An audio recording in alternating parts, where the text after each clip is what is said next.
What's up, y'all? Welcome to Radical Love, the podcast. I am Alan, and I have here with me my life partner, Tanya.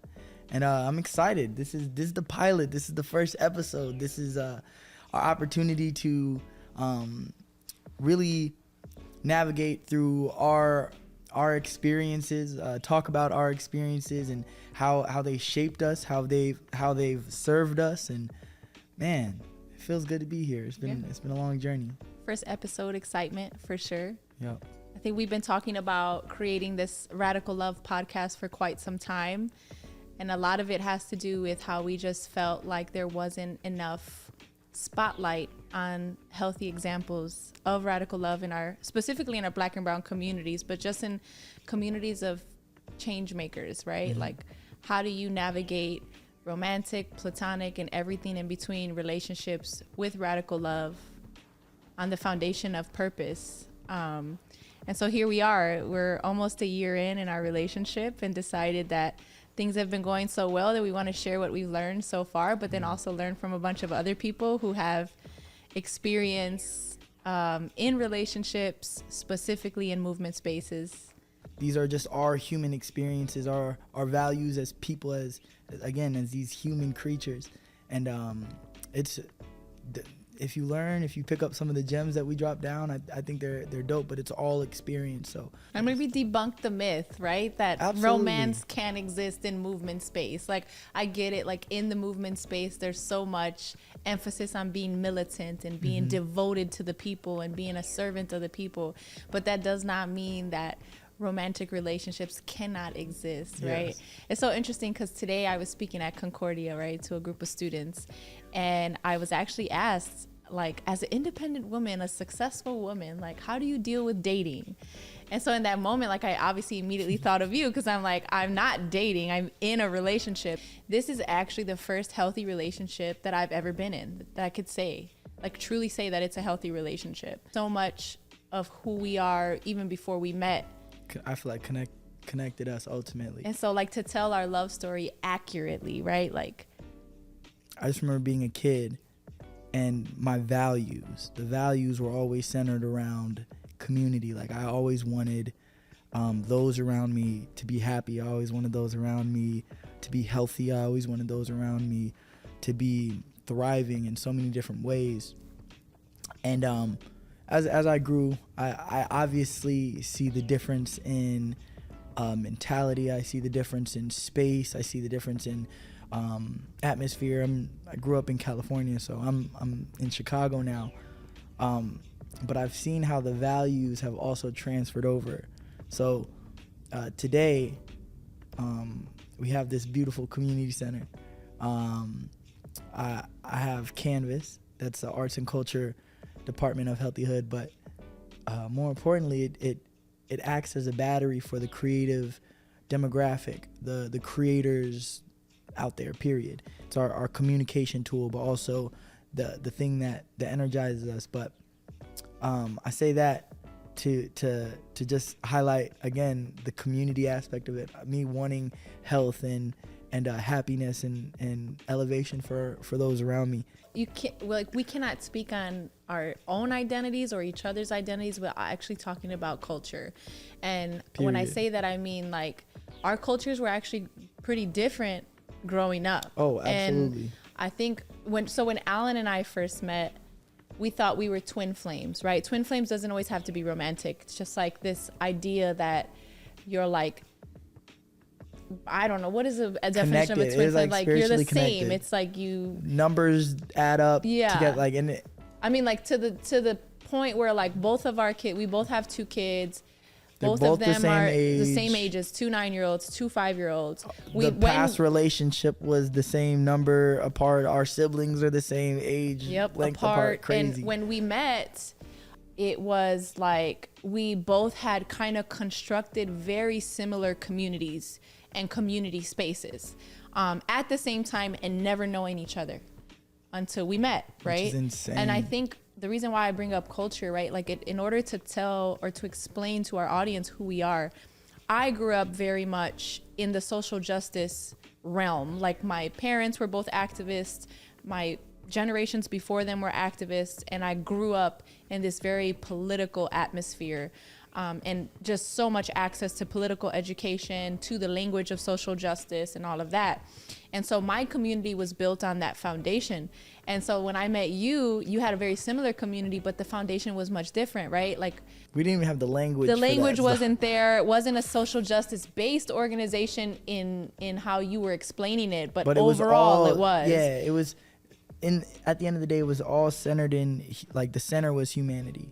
And whether we call it social justice, whether we call the other realm creativity, like whatever we want to call it, it ultimately centers in love. It centers in humanity, and I think that's the unifying factor behind it. For sure, but I feel like people need to understand, like, I think you have always had, like, from what I know of your story, like, you've always had this desire for community, and not that it was openly and readily available to you. You almost always, from what I know, had to create that in your environment. It wasn't like there, you know? And for me, it was the opposite. It was there. It was all around. I just didn't know where I fit in. You know, I wanted to create my own way in that space. And so we were both doing the same thing, but our journey to that point was very different. But I think that's important, right? Because when we think about radical love, we think about revolutionary relationships, healthy relationships.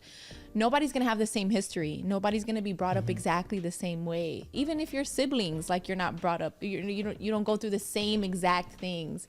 But that doesn't mean that there can't be a healthy relationship. You can't come to this, like, common ground in this meeting space where radical love can exist.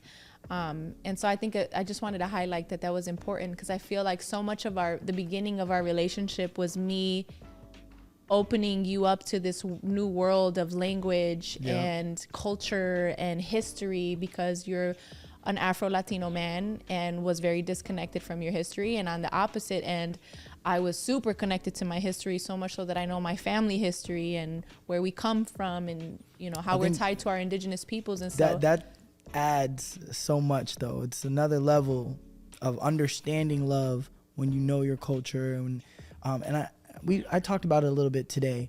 I'm doing some training right now that truly exercises the radical patience, the muscle for your understanding, your listening, and your patience. And it's beautiful. We spoke about it a little bit, but for me, I feel like as I learned more from my culture, or as I learned more about my culture, it made me understand yours more.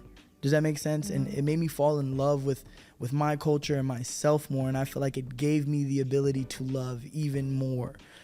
First of all, we were not romantic right away. No, not at all. And that's really important. And I think when we're talking about radical love, especially in romantic situations, number one, I think there's too much of an emphasis in our society on romantic relationships. Yes, the romantic. And it almost devalues to a degree the other kinds of radical love that can exist in platonic relationships, in partnerships, in business relationships.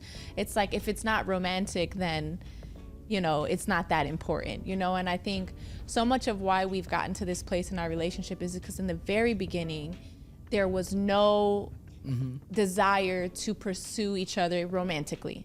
It was very much so, I see you as, number one, a community architect, an incredible one, you know, if I do say so myself about my man. Thank you. And also the beautiful community that came with you, that you built. But also just seeing, like, I know that I can learn from you. I know also that you understand me well because you're in a similar position in your community. And I think so much of our initial friendship, which really was that, and I want to, like, emphasize that, because I think some people just think we got straight into it. And it's like, no, it was not that at all at first. Was that we really were each other's friends, you know, and to a degree kind of even mentoring each other in different aspects of our lives because we were going through such similar things. I think about friendship, the company that I keep around me, and I would say it was more of a partnership. I just feel like it was more of a partnership. I think the way our goals were, how they aligned, and again, what we valued, it all comes back down to culture and community, and the environments we were both building. When we started the dating process, when we were just dating, a lot of my friends, it was hard to keep that on the wraps. You know what I'm saying? It's hard to keep that on the wraps. And again, mind you, our communities had already started meshing. Exactly, and we're merging, already very much partners for about a year at this point. So going from a more platonic relationship to a more romantic relationship, I remember all my friends immediately, oh, that's your girl, bro. Like, there was no identification of the dating process, right? Not like, there was no, these two people are just figuring each other out. Yeah. You know, they're trying to see if they enjoy each other. They're like, there was none of that. It was immediately, they're together. Like, and I think that it throws off so much when you're dating. I remember back in the day, my mom, she's a single mother. She dated, you know, so going around, she explained to me what dating was at a very early age. When you date somebody, you're in the process of getting to know them, right? We're going on dates, but when you're in a relationship with somebody, that's when the commitment starts, you know. And I think because so many of the youth, so many of our people, or people our age in general, just don't define dating as such, it immediately jumps to that romantic portion of it. And that's why it's like there's no care for acknowledging this process of getting to know you, because dating is love. Dating is already, you get what I'm saying? Yeah. Dating is the end all be all. Well, we were just talking about this today, right? I was like, for some reason, and I'm always gonna root it back to capitalism as like as a way to blame it on something. I love you. And I'm just gonna put it out there. I blame capitalism, but in our society, like, it's almost like if I'm attracted to you, I give you all my trust right away, and then after, because I'm attracted, then I'm getting to know you after that. After I've already given you all the trust, and then it becomes this process of now I'm taking away. Now you've done something to break my trust, and it's like, okay, but why did you give it right away? You know, why didn't you go through the process of having somebody actually earn your trust before you gave it away? Because if you're giving away trust before knowing somebody, that comes with a level of expectation. And that's usually a huge no-no in a relationship. And I've learned that the hard way, for sure. But I think for us, like, I know for us that we spent a good solid year trusting each other, being extremely transparent about what problems we were dealing with, not just in our personal lives, but in our communities, in our community spaces. We were really, really open just with each other in general. And we built trust before we entered in a romantic situation. And then I want to make this really clear, because I told this to these students today. We talked a lot and had several conversations with each other before we made the decision to be romantic. I will say that I think that's a parent thing. I don't know, because I've seen parents not do that too. Well, I want to say I think it's an active parent thing. Those who consider constantly, who are considering their kids, it's almost the first thought. If it's not the first thought, it's almost the first thought when getting into a relationship. And I know, and I can only speak for myself. This is a capital T truth for me. And I know that me being a young father at that, from the smallest relationship, whether I was in the dating process to me being in a relationship with a person, it's always one of the first conversations that I have. So I don't know. I think that's also something that drew me to you even more, is amongst these conversations, these weren't surface level conversations. Right, these were conversations where we were able to connect on depth, where, man, we need a scuba suit at this point, and we're still able to breathe and communicate, which was so beautiful.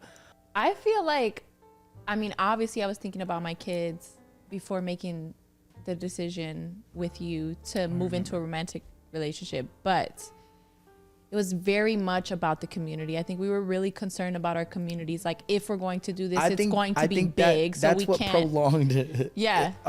We were hesitant. Because like, I don't know. again, Should we? I don't know. I don't want to. and but I think trust, like you said, being something that we were able to build before we entered a romantic relationship, but also other elements as well, like faith.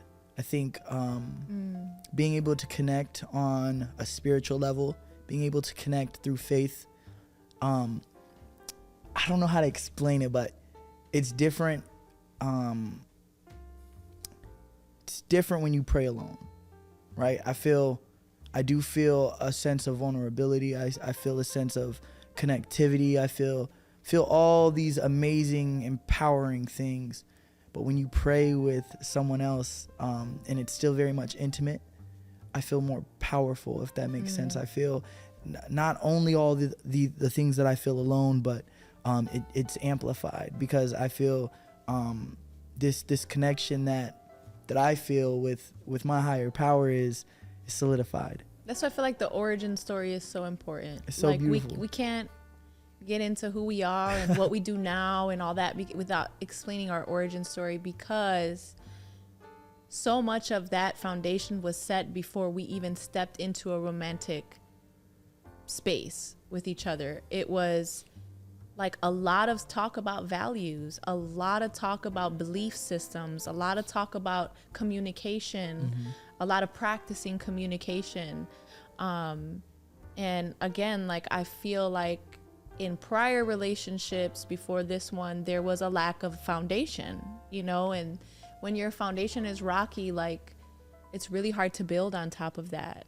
And even if you're trying really hard, like, if you don't have that foundation, it's going to crumble at some point, or it's going to break in certain parts and get heavy in other areas. And not to say that we haven't dealt with challenges, because we have. Absolutely. But we've been able to persevere through all of those challenges. And I really believe it's the preparation that we did by setting that foundation has put us in a really strong place.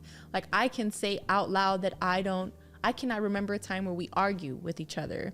There's been times where we're passionate and having conversation, maybe disagreements, but it's not really argumentative per se.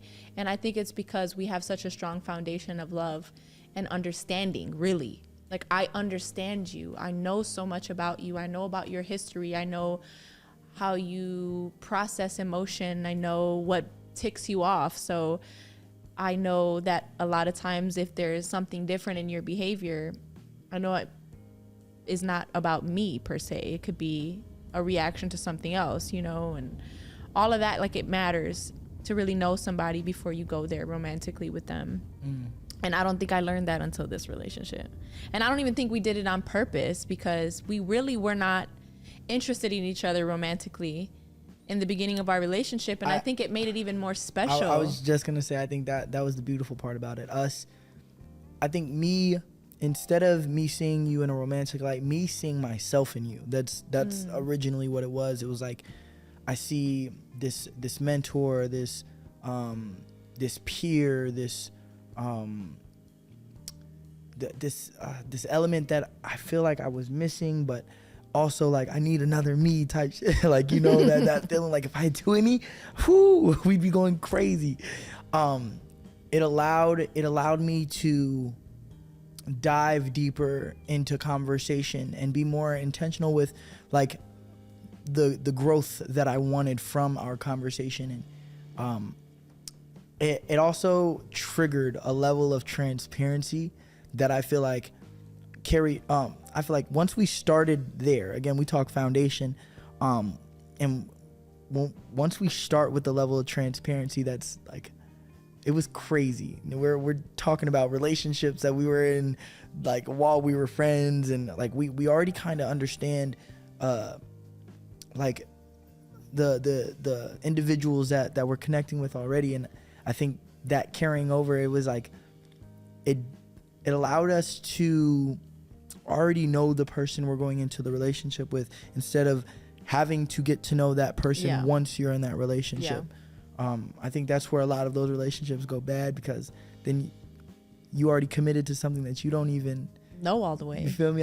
Then like you realize, like, I don't really like this person that much. They kind of annoy exactly, me. Exactly. Know? Like, well, here we are. I promised myself that I would not forget to mention holy ground. And the reason why I made myself like mental note, make sure y'all talk about holy ground, because the truth is the romantic part of our relationship, the kind of like dating without considering it dating, started because we started holy ground, and I was picking you up to go to holy ground, to go to Sunday sessions every Sunday, getting coffee every morning, and sitting in on these sessions where we were both working on our spirit at the same time, and in that way working on our spirit together. And I think both of us had a interesting relationship with church and spirituality and religion and things like that.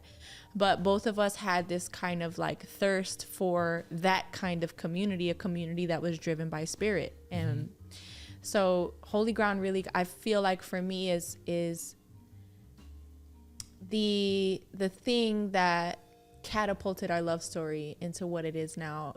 It was always a love story, and I want to make it clear for this podcast especially, right? Like, it's not only about romantic relationships.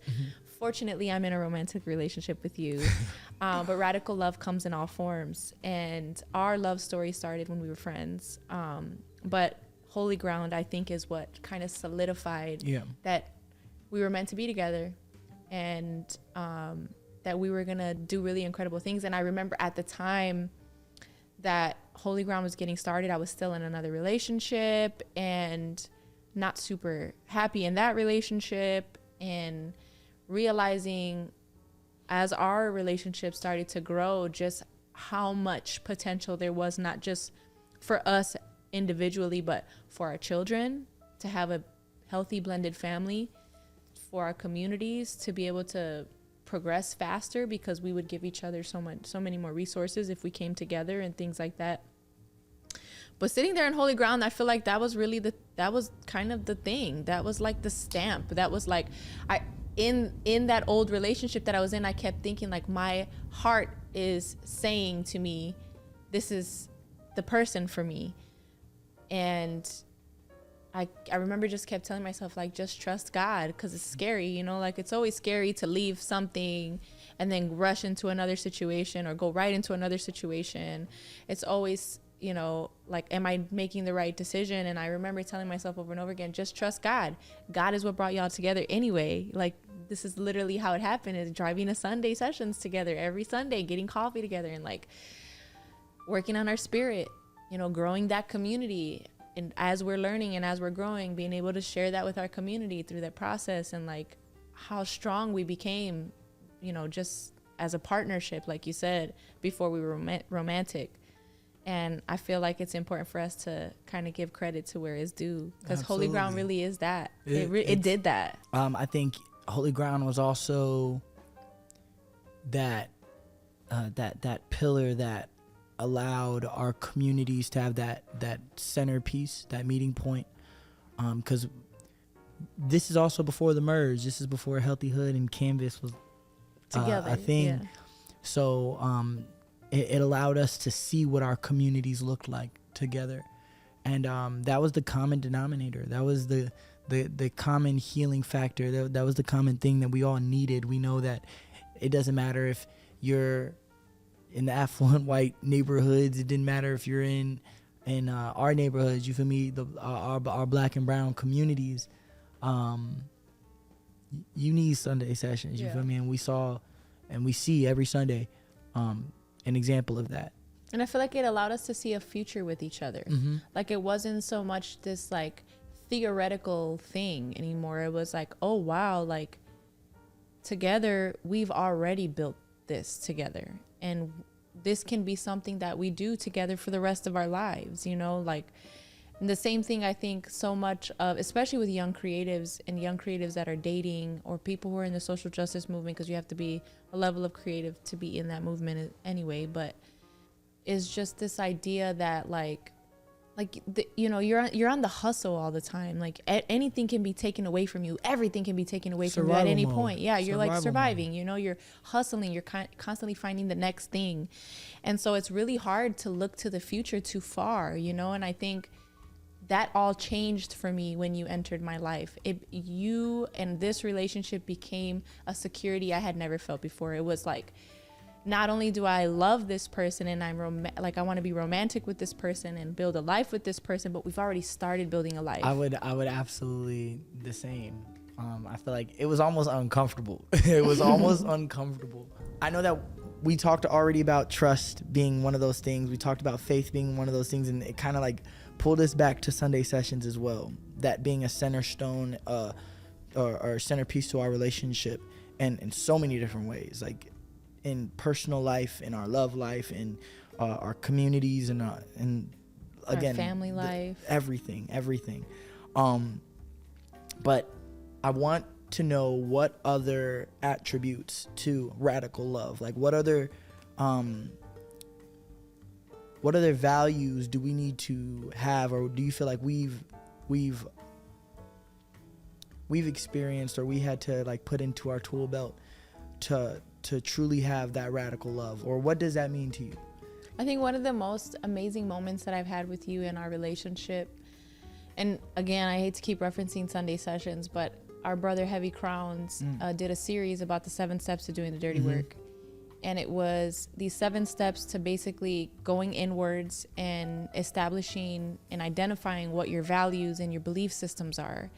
And then like putting it into action and applying it in real time and embodying love and how you interact with others and things like that. And instead of doing that independently, we did that as a couple. And we really sat down and said, number one, it's important for us to be in alignment in this way. And if we're going to do this work, we're going to do it together. And I think we spent a couple of hours on it.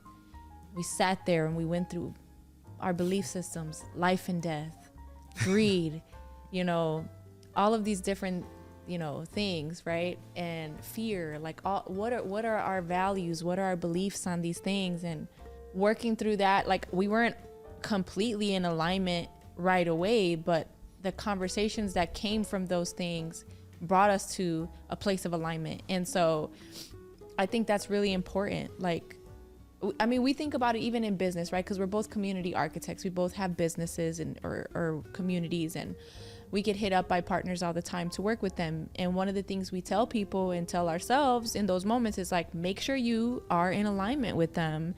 You don't want to work with someone who's like a white supremacist or something, Absolutely. like it's just so important. And I think we don't do that in our relationships enough. Like you just kind of settle for what's around you sometimes, right? Like those are just your friends you grew up with, and those are your family and things like that. But you don't really take the time out, sit down and have that conversation. Are we in alignment? Like what are your values and beliefs? Can we continue to grow this relationship if some people aren't prepared to hear that or have that conversation? Like there's no, and this is why I asked, like what other things go into radical love, like radical understanding, alignment, faith, but understand a lot of people aren't willing to be disturbed, or they're not willing to budge on their ideals, their beliefs, their opinions. And I think that scares so many people. It's fear will take people right out of the room. You feel me? They're no longer willing to have conversations, but it also dictates their decisions and their ability to be transparent with themselves and others. So if I'm not being transparent with myself, I'm not being transparent with you, I'm not willing to have a conversation to see if we're even aligned, then the relationship here it's superficial. But if my idea of dating and relationship and all that is superficial, then we're perfect for each other. You get what I'm saying? Yeah. For the sake of this podcast, we can't deny that those steps in the process of building healthy relationships are a majority of our people haven't been exposed to them. Absolutely. Haven't learned those skills. And so it's not all on us, but it is all on us at the same time. It's like we can acknowledge, and I think that's a part of radical love. It's like learning together. You have to learn together, because if you can learn why your conditions are the way that they are, then you will be more empowered to be able to change them, or to take initiative, right? And say, I want to change them, and this is how I'm going to. And I think so for so much of our people, like that's why we created this podcast. It's like people need to see options. what we're doing, what we're explaining works for us. Doesn't mean it's going to work for everyone, but at least there's another option out there that people can be exposed to, because unfortunately that is a reality of our community.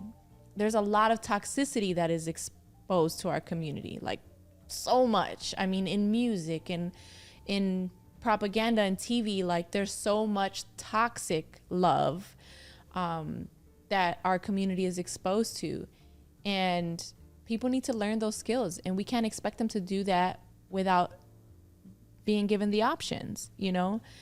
And yeah, I just like, even for me, like I grew up in a household with my parents who do practice radical love. I mean, they're like one of the most amazing couples that I've ever witnessed. And they've been together for a really long time. And I still had a hard time practicing those skills. Why? Because even the most revolutionary people, all they talk about is the work. And they don't talk about these things, like, how do I interact healthy with my partner? How do I make sure my household is good so that I can be productive in my work? How do I deal with conflict resolution in a healthy way? Like all of these different things that are super important to living a quality life and being able to be productive in the movement space, that we just don't have like a handbook to, like a manual to. Like we've been, all of us for generations have just been trying to figure it out. And with the way that the structures are set up in this country, there's way more available for us to practice unhealthy relationship. And so, I mean, I guess we're getting to the end of this episode, right? So just to leave off with maybe something that people can look forward to, right? Is that, again, we don't know it all. We're still going through the motions of figuring out radical love for ourselves. I think we're practicing it, you know? It is like practicing a muscle. You get better at it the more you practice it. But we are going to have some guests on this show that I'm really excited about, that will give us some more examples, more options, right? Like more exposure to what can be in our communities. But really kind of keeping this on theme, which is that all of these couples that practice radical love have this foundation of purpose, aligned purpose. And so I'm excited for what's to come for Radical Love, the podcast. Same. I'm excited to hear other perspectives, but we also want people that watch, our viewers, to be able to submit questions so that we can really dive into topics that they want to hear about. Right? Absolutely, because ultimately we're students. We are students of love, and we want to continue to learn as much as we possibly can. You guys are our peers, so as we continue to dive into this journey, like ask as many questions. We're going to be asking questions, and so one of our mentors, one of our friends, peers, brothers, he says all the time that the application of new information, it's not just the things that we learn, but us applying them. So this is just the prelude to the work. So the more we learn, the more we get to apply, and we got a lifetime of blessings to do that. So much. Looking forward to it. I love you. I love you.